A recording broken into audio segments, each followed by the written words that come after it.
Bonjour à toutes et bonjour à tous, je suis heureuse de vous retrouver aujourd'hui pour une nouvelle vidéo qui cette fois-ci concernera donc un autre domaine de ma prédilection qui est donc l'Hadès. Alors l'Hadès, tout le monde, on va dire toutes les croyances, toutes les mythologies en parlent sous divers noms, divers acabits, l'enfer et tout ça. On le retrouve donc, comme vous pouvez le voir, dans toutes les dimensions, toutes les mythologies, toutes les croyances, etc. Et pour cause, tout comme donc le haut astral, tout ce qui est appelé paradis, il n'y a pas qu'un Hadès, il n'y aura pas par conséquent qu'un seul paradis. J'entends par là que, en réalité, toutes les religions, toutes les croyances, en fait, on peut dire ça, se mélangent dans ces deux dimensions. Donc qu'est-ce que l'Hadès, vu que cette première vidéo concernera l'Hadès.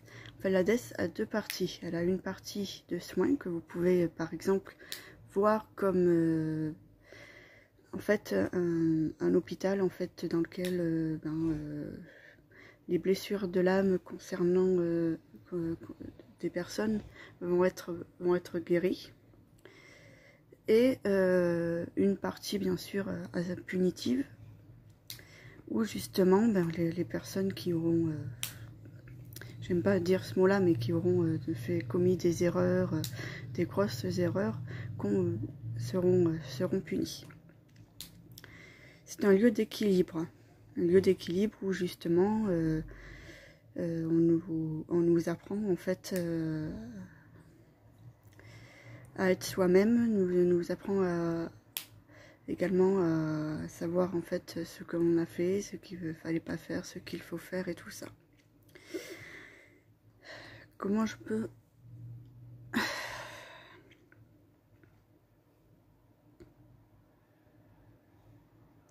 Donc l'Hadès, donc comme je le disais, donc est régie donc par donc le dieu Hadès, mais nous pouvons retrouver par exemple, si vous voulez, le côté égyptien, le dieu Osiris, Seth, on retrouve Nephthys, on retrouve Isis, on retrouve Perséphone, Cerbère, on retrouve aussi tout ce qui est les anges déchus, que ce soit donc Lilith, Lucifer, etc. Il y a même une dimension, justement hier je parlais de Féerie, il y a même une dimension de Féerie qui la prend en considération, dimension celtique avec Céridwen et tout ça. Ça, c'est pour les petits exemples. Alors l'Hadès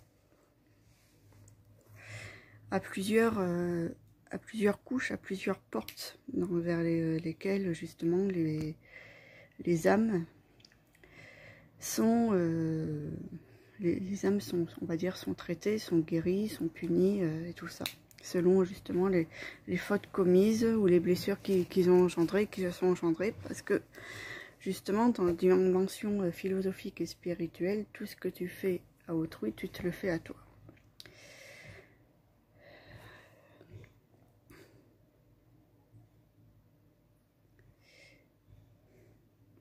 Donc au début, nous arrivons donc à la porte, il y a 9 grandes portes dans l'Hadès. C'est les portes principales, parce que bon, bien sûr, il n'y a pas que celle-ci.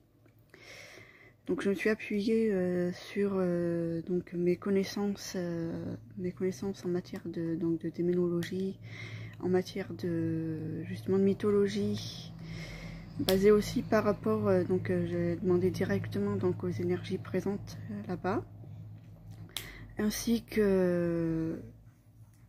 donc que je me suis appuyée également sur donc la Divine Comédie, qui s'en rapproche beaucoup. Donc nous entrons donc les âmes donc viennent dans l'Hadès directement. Il y a très peu d'âmes qui montent directement au paradis ou dans l'eau astrale, comme certaines religions veulent nous le dire. Toutes les âmes passent par justement l'Hadès, afin justement d'être soignées, d'être, on va dire, remise à niveau plutôt, avant ou d'aller justement donc dans l'eau astrale, ou de passer justement dans l'après-vie, dans une autre incarnation. Voilà. C'est un passage, en fait, c'est un passage obligé, quoi.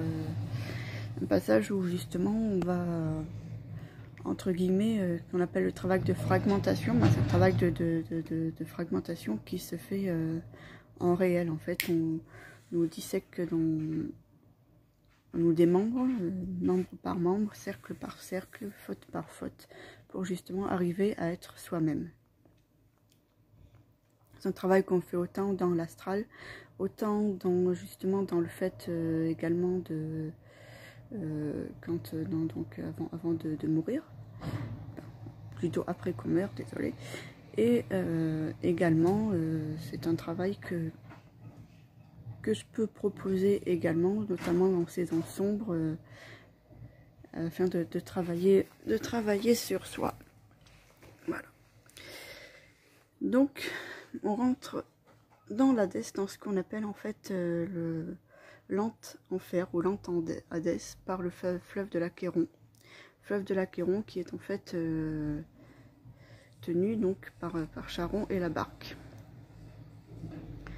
C'est une partie où justement il n'y a pas forcément, c'est les âmes qui viennent directement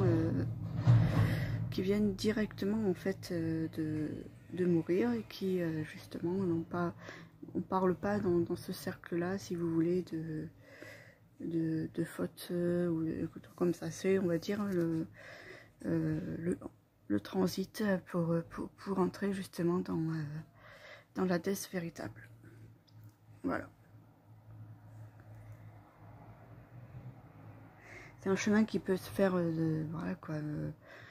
Donc, à savoir que voilà, l'Hadès, il y en a qui rentrent et qui n'en sortent pas pour différentes raisons, parce qu'elles sont pas prêtes, parce que justement, c'est pas forcément non plus une prison, c'est un lieu de guérison, un lieu d'enseignement où justement, eh bien, on nous apprend à aller à notre rythme. Mais il y a aussi donc la question du libre arbitre, c'est-à-dire que si jamais on a envie, justement, on se sent prêt, ce qui n'est pas toujours le cas, ce qui n'est pas toujours vrai, quoi.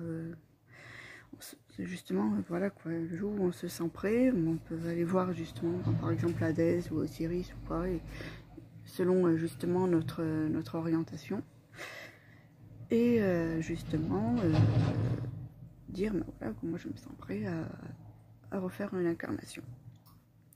Voilà, deux choses l'une se présente, soit il dit oui, pas de souci, et vous passez donc directement dans une incarnation, une nouvelle naissance, soit, et ben, où il vous dit, ben voilà, vous pouvez aller faire par exemple un petit séjour en haut, où là il ne répond plus de rien par rapport à vous, ou il vous dit non, c'est pas le bon moment. Voilà.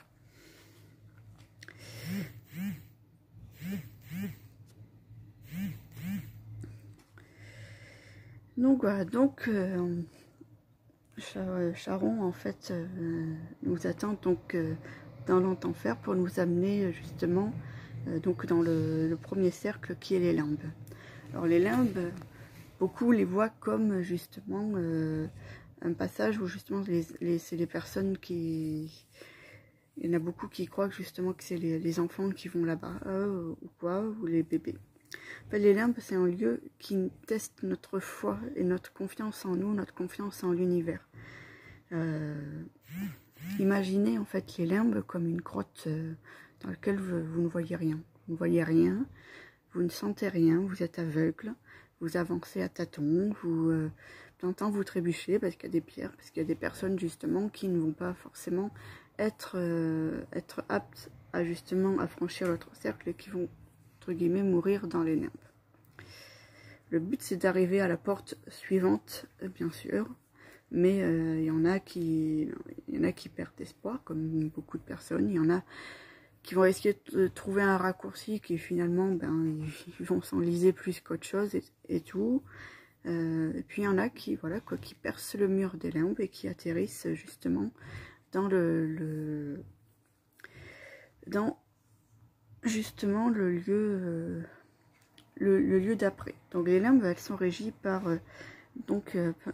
justement l'ange, l'archange Lucifer. Donc Lucifer qui est donc le porte-lumière, qui est en fait une lanterne en fait qui va, si vous lui demandez, parce que oui, quand vous êtes pénétré dans l'Hadès, bien sûr, vous n'êtes pas seul. Il y a des entraides qui se font donc au niveau des âmes, mais aussi au niveau des guides et des personnes qui vont vous accueillir et tout ça. Voilà. Donc Lucifer, il est là pour vous guider justement jusqu'à l'autre porte. Voilà. Donc vous retrouvez aussi le dieu Pan et le dieu Cernunnos, qui peut être aussi, je ne vais pas tous les citer, bien sûr, parce qu'il y en aurait beaucoup. Donc, voilà pour les limbes. Les limbes, en fait, aussi, si je peux me permettre, c'est aussi un lieu où, justement, qui va être là pour dépolluer, justement, les différents voiles qui se trouvent devant vos yeux. Voiles de l'aveuglement qui vont justement, qui vous empêchent de voir, qui vous empêchent d'avancer, qui vous empêchent de savoir où vous devez aller, qui vous devez écouter, etc. Voilà pourquoi Lucifer est là, le porte-lumière. Il porte la lumière sur justement ce qui n'a pas été traité et sur ce qui vous bloque. Passez donc la première porte des limbes, vous vous retrouvez ensuite dans la porte de la luxure. Alors la luxure, en fait, elle a deux facettes. À l'origine, la luxure n'est pas forcément quelque chose de négatif. La luxure, c'est le culte du corps. C'est justement savoir qu'on a un corps, l'accepter. Que vous avez choisi le corps d'une femme dans cette vie, ou le corps d'un homme, ou le corps d'un animal. Que c'est le respecter. C'est, par exemple, par rapport à la sexualité, c'est être maître de son corps, savoir quand on veut, par exemple, faire l'amour, quand on ne veut pas faire l'amour, quand l'aimer, le respecter, être maître de soi, être maître de sa sexualité. C'est Lilith, Ain et Diane, justement, qui sont dans cette dimension-là. Donc c'est un lieu où justement pour celles et ceux qui ont subi justement tout ce qui est abus de ce genre, justement qui est un lieu où justement où on va soigner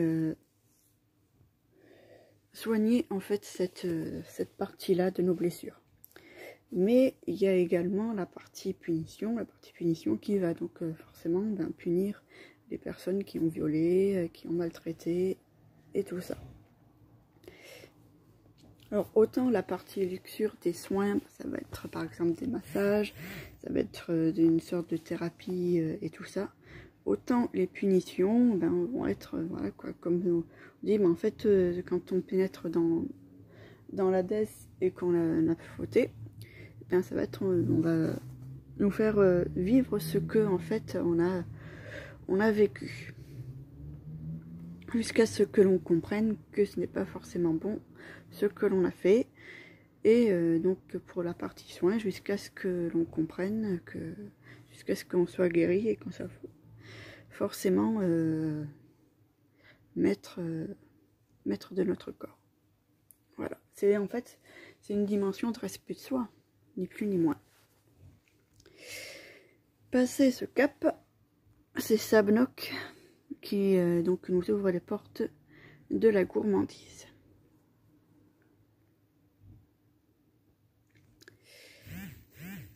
Alors la gourmandise, nous la connaissons très bien.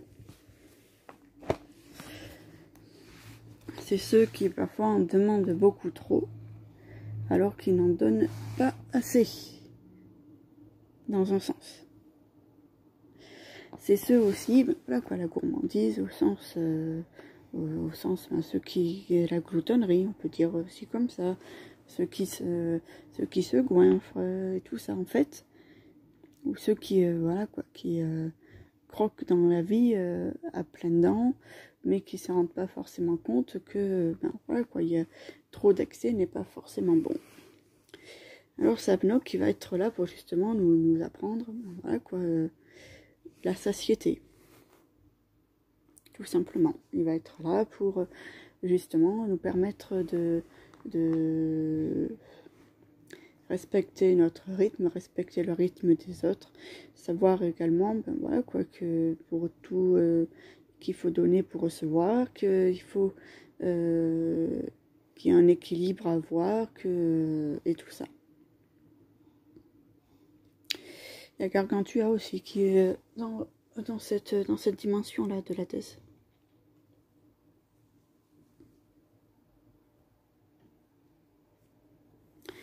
Passé cette partie, nous arrivons donc à l'avarice.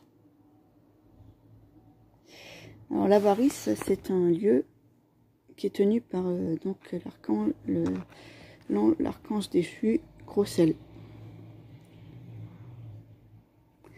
Et l'avarice n'est pas forcément, on va dire, en termes d'argent. Il y a aussi donc, le terme d'argent qui est là, mais c'est aussi voilà, être avare de son savoir.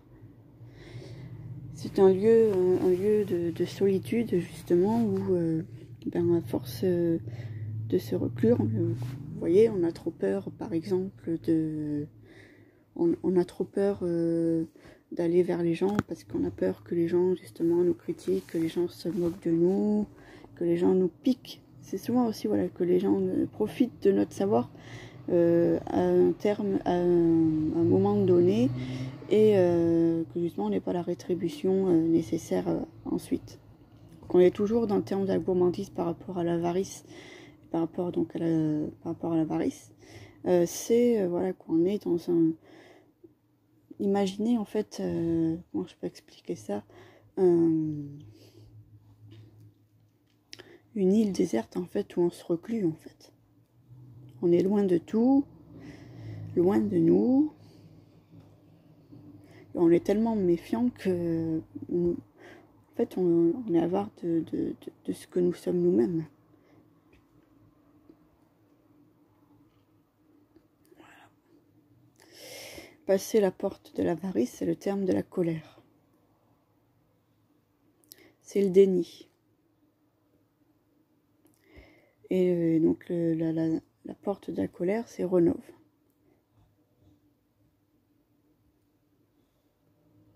C'est un lieu qui est bruyant. C'est un lieu qui, justement, où on ne s'entend plus. Parce que tout le monde est en colère, tout le monde se plaint, tout le monde veut que les gens, les gens nous voient, les gens nous écoutent. Et le souci, c'est que nous écoutons pas nous-mêmes. Et par conséquent, ben, on est en colère. Mais c'est une colère intérieure, en fait, qui emplit ses murs. Une colère assourdissante qui, justement, nous braque, nous empêche d'avancer, C'est souvent aussi une colère qui comme intérieure, comme je le disais, mais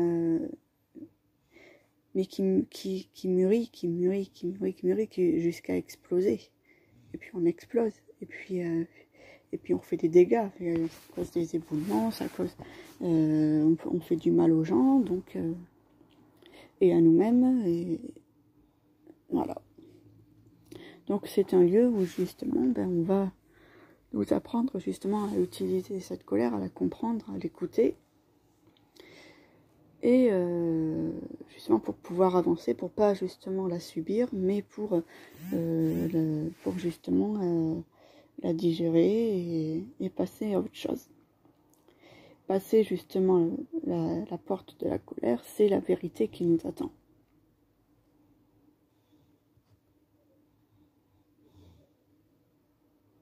c'est la vérité dans toute sa splendeur, dans toute sa lumière, dans tout ce qu'elle peut, dans tout ce qu'elle peut justement nous apporter.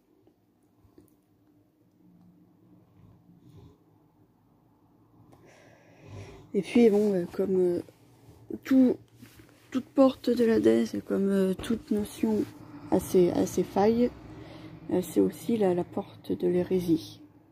C'est la porte où justement, ben voilà quoi, la vérité, ok, elle est là.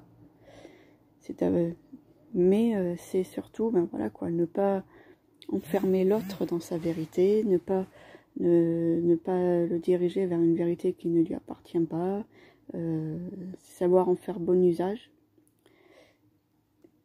Et voilà. Et donc la vérité donc est tenue par deux archanges déchus qui sont les archanges Floros et Stolas. Passer la carte de la vérité, la carte de la porte, donc c'est la violence qui nous attend. Violence autant envers soi, par les mots, par les blessures que l'on peut s'infliger, par le non-respect de nous-mêmes, mais aussi violence envers l'autre.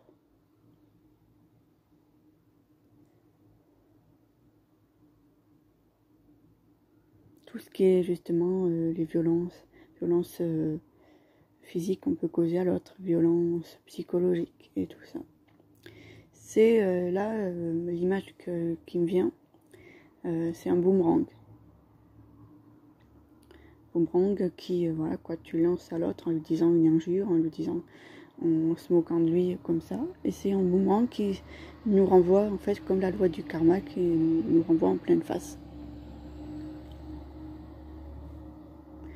C'est un lieu aussi où, ben justement, quand on a fait du mal à l'autre, vous voyez par exemple comme si vous avez poignardé une personne, et ben c'est comme si justement on vous, en même temps que vous causez la blessure à la personne, la blessure se profile aussi sur vous.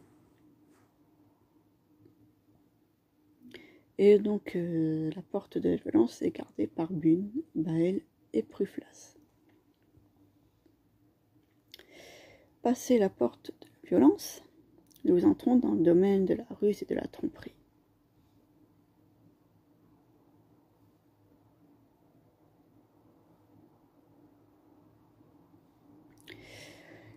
Ou bien sûr, là, tout ce qui est charlatan et tout ça, où se font tromper eux-mêmes, en fin de compte, hein. Et où justement on traite et on soigne les personnes qui ont été victimes justement de charlatans.